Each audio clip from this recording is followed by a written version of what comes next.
식사 중에 이 증상 보이면 치매가 오는 결정적 신호. 1. 젓가락질의 배신. 손끝이 떨리면 뇌는 이미 녹고 있습니다. 왜 이것이 결정적 신호인가? 우리가 무심코 하는 젓가락질은 인간만이 가진 가장 고난도의 소근육 운동입니다. 뇌의 운동 피질, 소뇌, 그리고 인지 능력이 삼박자로 맞물려야 가능하죠. 젓가락으로 콩자반 하나를 집어 입으로 가져가는 과정에는 뇌 신경세포 수억 개가 동시에 불꽃을 튀기며 통신합니다.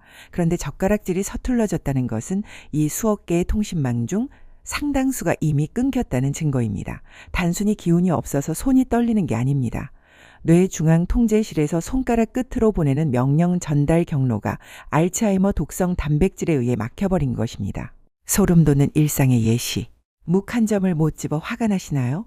평소 좋아하던 도토리묵이나 매끈한 메추리알 장조림을 집으려는데 젓가락 끝이 자꾸 겉돌고 툭 떨어뜨립니다. 에이, 오늘따라 반찬이 미끄럽네라고 웃어넘기시나요? 아닙니다. 뇌는 이미 거리 조절 능력과 악력 조절 능력을 상실한 상태입니다. 밥그릇 주변에 밥알이 수북한가요?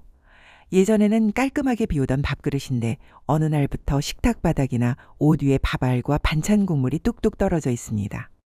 입술 근육과 손동작의 협응력이 깨진 겁니다. 이건 노화가 아니라 뇌의 공간 인지력이 무너진 초기 치매의 전형적인 모습입니다. 방치하면 벌어지는 비극.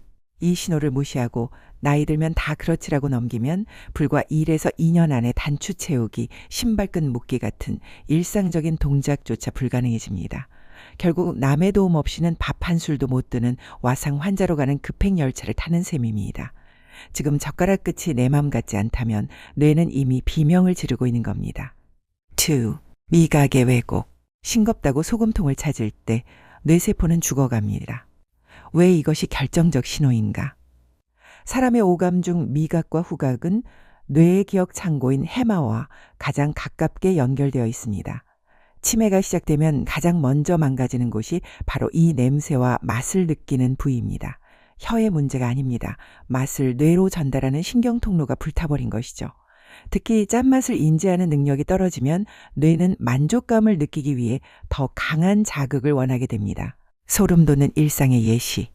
평생 요리 베테랑인 어머니의 국물이 갑자기 짜졌다면 수십 년간 눈 감고도 간을 맞추던 손맛의 주인공이 어느 날부터 소금을 들이붓습니다. 가족들이 짜다고 해도 본인은 싱거워 죽겠다며 화를 냅니다. 이건 고집이 세진 게 아닙니다. 뇌가 짠맛이라는 신호를 전혀 읽지 못하는 미각 상실 상태에 빠진 겁니다. 사탕이나 설탕물처럼 단 것만 찾으시나요? 뇌의 인지 기능이 멈추기 시작하면 가장 원초적인 에너지원인 단맛에 집착하게 됩니다. 밥은 안 드시고 과자나 사탕만 입에 달고 산다면 뇌가 스스로 죽어가는 것을 막기 위해 마지막 비명을 지르며 당분을 요구하는 무서운 신호입니다. 방치하면 벌어지는 비극. 간을 세게 먹기 시작하면 혈압이 폭등합니다. 이는 뇌혈관을 터뜨리거나 막는 혈관성 치매를 가속화합니다. 맛이 예전 같지 않네라며 조미료만 더 넣는 행위는 불붙은 뇌에 기름을 붓는 격입니다. 입맛이 변했다는 것은 성격이 변한 게 아니라 뇌의 하드웨어가 고장났다는 사실을 뼈저리게 깨달아야 합니다. 3. 침묵의 살인자, 살해, 물 한 모금의 캑캑거림, 폐렴과 치매 합작입니다. 왜 이것이 결정적 신호인가? 음식을 삼키는 연화작용은 고도의 신경 조절이 필요한 과정입니다. 음식물이 들어오면 0.1초 만에 기도를 닫고 식도를 열어야 하죠. 이 정교한 타이밍을 조절하는 것이 바로 뇌관과 대뇌피질입니다. 사례가 자주 들린다는 것은 이 0.1초의 기적이 깨졌다는 뜻입니다. 뇌가 기도 입구를 닫으라는 명령을 제때 내리지 못할 만큼 느려지고 멍청해진 것입니다. 소름 돋는 일상의 예시. 물 마시기가 겁나시나요? 밥보다 오히려 물이나 국물을 마실 때 사례가 더 잘 들립니다. 액체는 흐르는 속도가 빨라 뇌가 반응할 시간이 더 부족하기 때문입니다. 식사 도중 캑캑 소리가 잦아지고 눈물이 핑 돌 정도로 기침을 한다면 뇌의 중추신경계가 이미 통제력을 잃은 상태입니다. 밤에 자다가 침이 넘어가서 깨시나요? 낮에 밥 먹을 때뿐만 아니라 가만히 있는데도 침이 기도로 넘어가 기침을 한다면 아주 심각합니다. 이건 자율신경계까지 치매의 마수가 뻗쳤다는 강력한 증거입니다. 방치하면 벌어지는 비극. 치매 환자의 직접적인 사망 원인 1위가 무엇인지 아십니까? 바로 흡인성 폐렴입니다. 뇌가 길을 잘못 열어 음식물 찌꺼기가 폐로 들어가고 거기서 염증이 생겨 목숨을 앗아가는 것이죠. 오늘 식탁에서 하신 그 가벼운 기침 한 번이 내일 당신의 생명줄을 끊는 시작점이 될 수 있습니다. 사례는 단순한 실수가 아니라 뇌가 보내는 마지막 경고입니다. 여러분, 오늘 말씀드린 젓가락질, 입맛의 변화, 그리고 사례의 이 증상들을 보며 나도 그런데 하고 가슴이 철렁하진 않으셨나요? 많은 분이 나이 먹으면 다 이렇지 뭐 하고 허허 웃으며 넘기십니다. 하지만 분명히 말씀드립니다. 뇌는 결코 이유 없이 신호를 보내지 않습니다. 오늘 여러분이 식탁에서 흘린 밥알 하나, 무심코 뱉어낸 기침 한 번은 당신의 뇌가 살려달라고 보내는 마지막 구조조 신호 SOS일지도 모릅니다.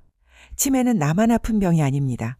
내가 사랑하는 자식들의 얼굴을 잊고 평생 함께한 배우자를 남처럼 대하게 되는 세상에서 가장 슬픈 이별입니다. 하지만 다행인 것은 이 신호를 미리 알아채고 지금 당장 대처한다면 그 비극의 시간을 충분히 늦출 수 있다는 사실입니다. 오늘 당장 거울을 보고 물어보세요. 내 뇌는 지금 안전한가? 만약 주변에 식사할 때 유독 사례가 작거나 간을 못 맞추는 지인이 있다면 이 영상을 꼭 공유해 주세요. 그분들에게는 이 영상 하나가 남은 인생을 바꾸는 기적이 될 수도 있습니다. 여러분의 기억이 영원히 따뜻하게 머물 수 있도록 저도 계속해서 정직하고 귀한 정보를 전해드리겠습니다. 오늘 내용이 가슴에 와닿으셨다면 구독과 좋아요로 마음을 표현해 주세요. 여러분의 작은 관심이 제게는 큰 힘이 됩니다. 90세에도 꼿꼿하게 젓가락질하며 자식들과 웃으며 식사하는 행복한 노후, 오늘 당신의 작은 관심에서 시작됩니다. 지금까지 시청해 주셔서 감사합니다. 건강한 내일 되십시오.